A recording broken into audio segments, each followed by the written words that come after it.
Hola, excelente día. Mi nombre es Citlali Aguilar Campos. Soy de México, de la Universidad Nacional Autónoma de México, y es un gusto estar el día de hoy con ustedes en este encuentro, en este congreso, y vamos a hablar sobre la inteligencia artificial y la manera en que se relaciona con nuestro pensamiento. Voy a compartir una presentación con ustedes. Denme un instante para que podamos visualizarla. Muy bien, voy a ponerla en pantalla completa. Y pues bueno,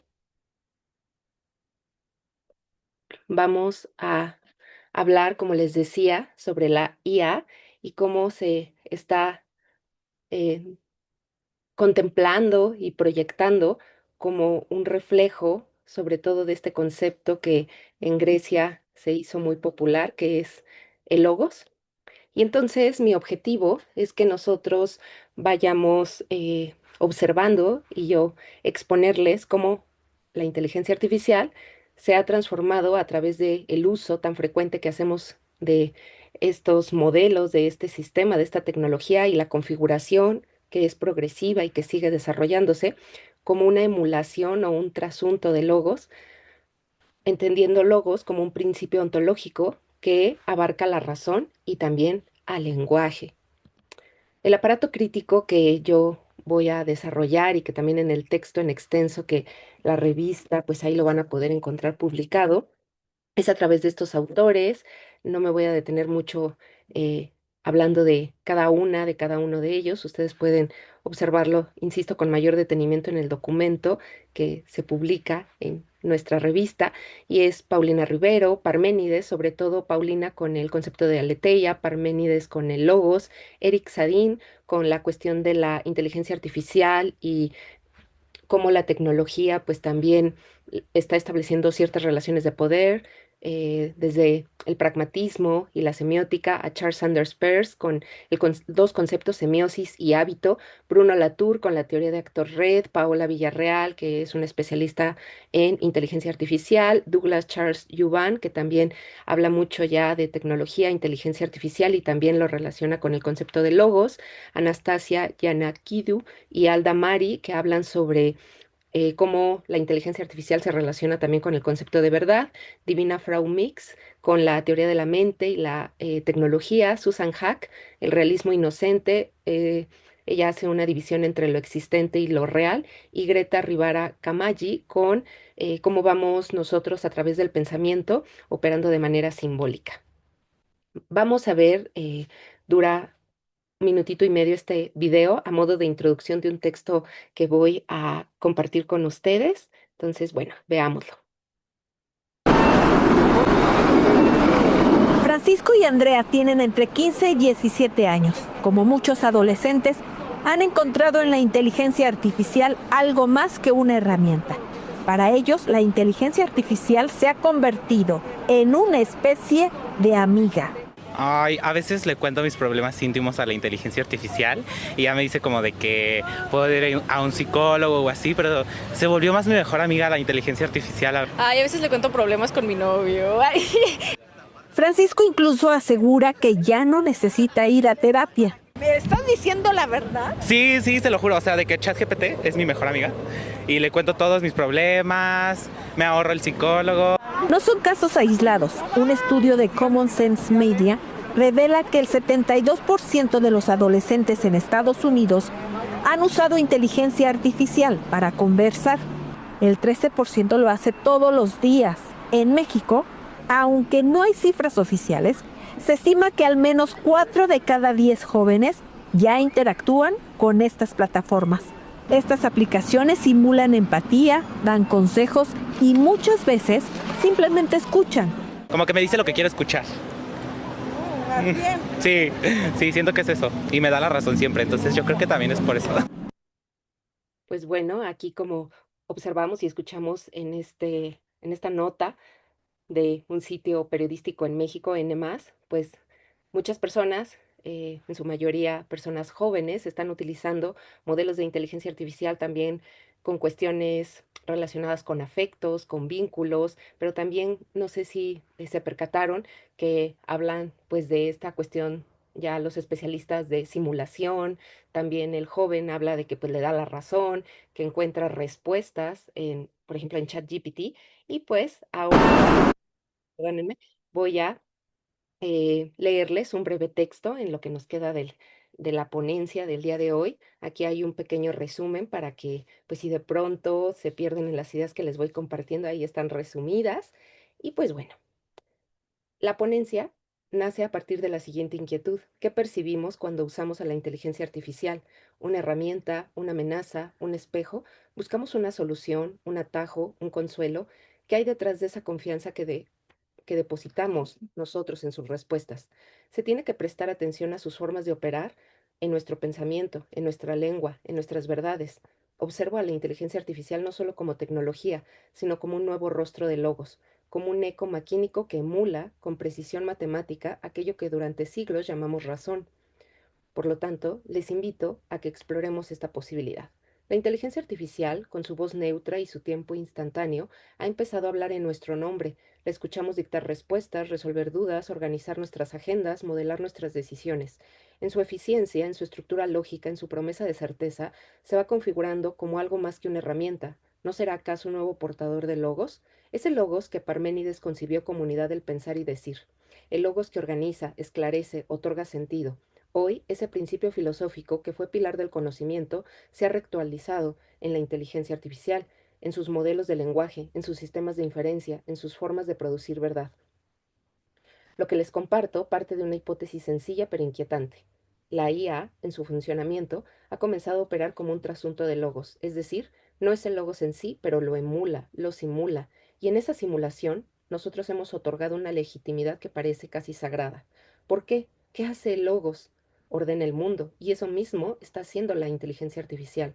Transforma el caos del dato en narrativa inteligible, codifica la incertidumbre en secuencias que parecen que hay sentido en ellas. Así, sin apenas advertirlo, delegamos en ella no solo tareas, sino también juicios, le confiamos decisiones, le atribuimos neutralidad, la consultamos como si fuese depositaria de la aletheia. ¿Qué es la aletheia? Ese desvelamiento, eso que nos conduce a la verdad. Sin embargo, la verdad, nos recuerda Paulina Rivero Weber, no es posesión ni objeto, sino acontecimiento. Es fugaz, parcial y siempre mediada por el lenguaje. La IA, en cambio, produce verdades funcionales, respuestas verosímiles, sintácticamente correctas, culturalmente reconocibles, pero ¿son verdaderas o convincentes? Eric Sadin advierte que hemos dotado a la IA de una vocación perturbadora, enunciar, la de enunciar lo real. Esta forma de tecnólogos no solo responde con rapidez, sino con autoridad.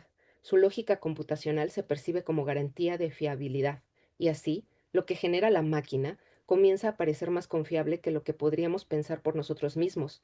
Esto tiene un precio, porque esa velocidad, esa aparente infalibilidad, suprime algo esencial, la duda, el contexto, el pensamiento, los afectos. Aquí es donde el logos filosófico y el maquínico se rozan peligrosamente. Ambos operan mediante lenguaje, ambos producen conocimiento, ambos estructuran realidades, pero mientras el primero es consciente, o a veces tal vez no, de sus límites, el segundo lo oculta tras su eficiencia. La IA aprende como lo hacemos nosotros, por hábitos, por retroalimentación, por error y repetición. Charles Sanders Peirce llamaba hábito a esta forma de continuidad que permite establecer patrones, reconocer signos y generar sentido. El algoritmo funciona así, identifica regularidades, aprende de ellas, las transforma en decisiones. Pero hay una diferencia crucial. Mientras el ser humano interpreta, la IA correlaciona, no comprende, ajusta, crea redes de asociación que le permiten generar textos, imágenes, patrones, comandos. Su aprendizaje profundo, el deep learning, funciona por capas, por superposición, parecido a una semiosis, solamente que esta es maquínica e hilvana signos sin vivirlos. Esa es la gran diferencia. No hay cuerpo, no hay emoción, no hay incertidumbre, y sin embargo, confiamos. ¿Y qué ocurre cuando esa correlación se asume como comprensión? Ejemplos hay bastantes. ChatGPT, cuando fue lanzado en 2022, millones de personas comenzaron a usarlo para diversas tareas que hasta la actualidad siguen, como son las académicas, legales, creativas. El lenguaje pulcro de ChatGPT, su estructura lógica, su disponibilidad inmediata, lo han convertido en una especie de tutor omnisciente. Ya no nos preguntamos si esto es verdadero, lo que nos comparte el modelo. Basta con que suene correcto. Este fenómeno se intensifica cuando la inteligencia artificial se integra en espacios de poder, tribunales, gobiernos, sistemas de salud. Allí sus resultados no solo son consultados, sino acatados. La legitimidad ya no proviene de la deliberación humana, sino de la eficiencia estadística. El criterio ya no es la deliberación, sino la eficiencia. La autoridad se transfiere del pensamiento al cálculo. Se produce entonces una investidura epistémica. La IA no argumenta, pero decreta, no persuade, pero determina. Bruno Latour, desde la teoría del actor red, anunciaba esta transformación. El conocimiento no es exclusivamente humano, es una red de interacciones entre sujetos y artefactos. En esa red, la IA no es solo herramienta, sino actor, y como actor participa en la producción de sentido. Douglas Juvan propone una idea radical, que la IA podría tener este logos del que les he hablado, una lógica maquínica que, sin ser idéntica a la humana, configura su propio régimen de verdad. Aquí, cada dato es signo, cada output una interpretación.